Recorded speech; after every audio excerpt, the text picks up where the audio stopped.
Good morning students. In our today's revision tutorial, we are going to discuss about virus and viroids. Students, they didn't get any of the place in the classification of R.H. Whitaker or any other scientists. So they are still not found to be the part of 5 kingdoms of classification. But they were discovered by firstly and observed by D.J. Iwonsky in year 1892. Later on, some other scientists like M.W. Bandrick in 1898 also described that they were found to be in tobacco plant and they enter inside them. So they called them as contagium vivium fluid, means that infectious living fluid like material. So here we are going to discuss about the virus. Virus are students called to be considered on the borderline of living and non-living. Why? Because when they are present in atmosphere, they are simply found as non-living because their structure is non-cellular organism with crystalline structure. But once they enter in the body of plant or animal, they started behaving their living like appearance and they copied their body mechanism and started showing their pathogenic nature. They harm them by their release of toxic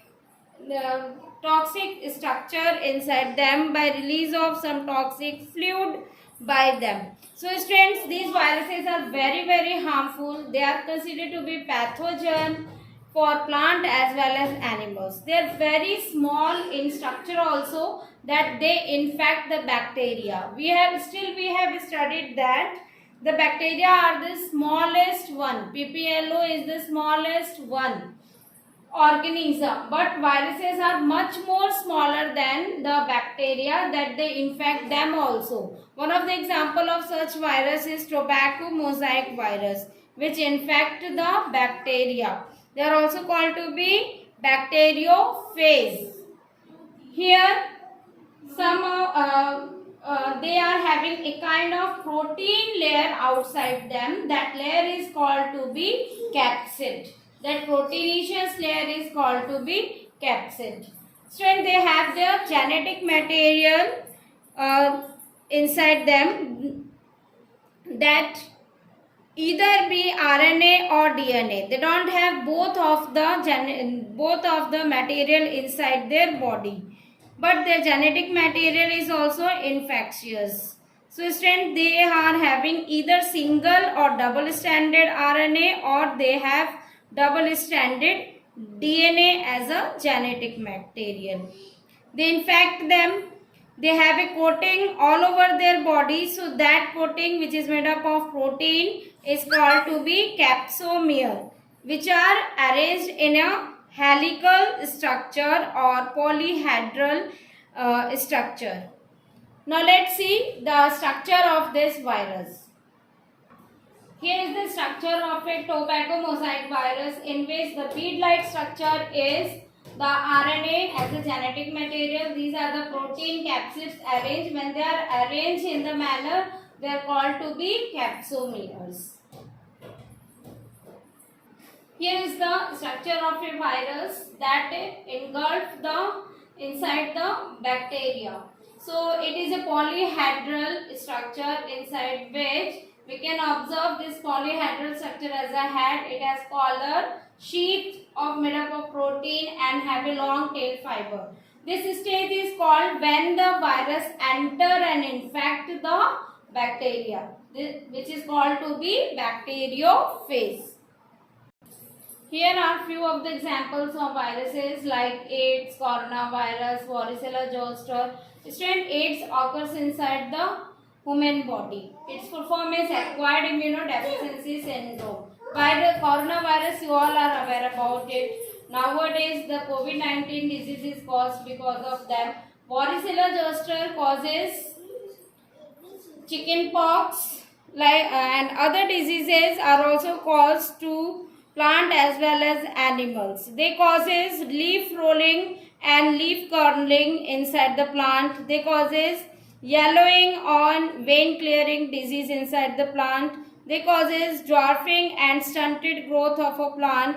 Just like that, in human being also, they causes a lot of diseases like mumps, smallpox, herpes and influenza.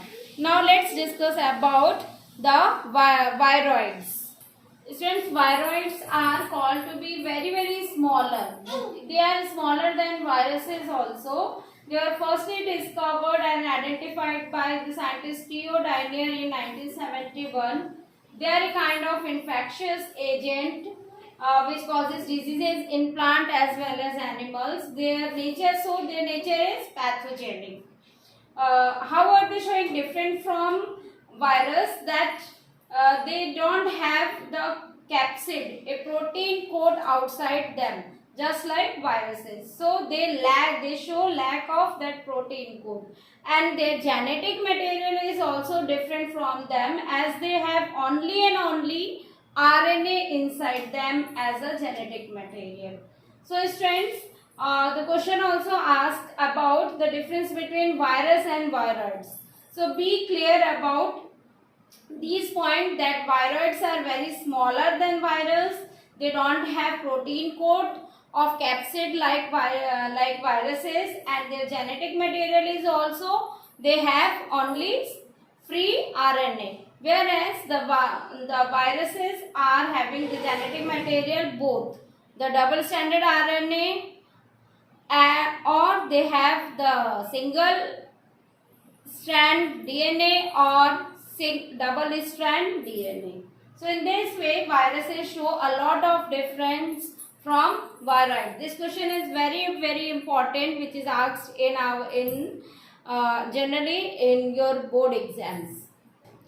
Students, one more topic is there which we will revise today, that is the lichen. As we have discussed in our previous revision classes, that lichen is a symbiotic relationship between algae and fungus. So they exhibit in two forms.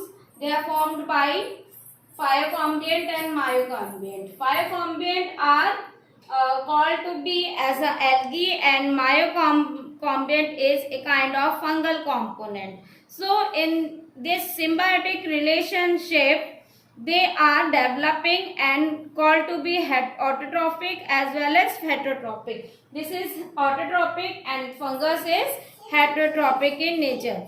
So how are they showing a relationship which is mutually benefiting to each other, as algae prepare food for fungi and fungi providing shelter and absorb mineral nutrients and water for algae. So in this way, they show a kind of close association between both of them, by which they both are benefited with each other.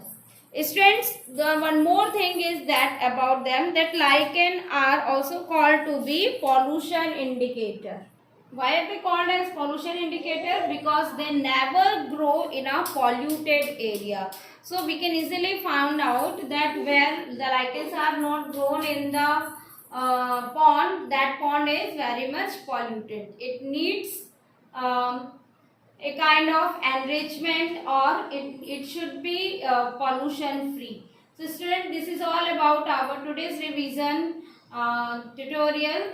You please go through the topic and prepare for the test. Thank you and have a nice day.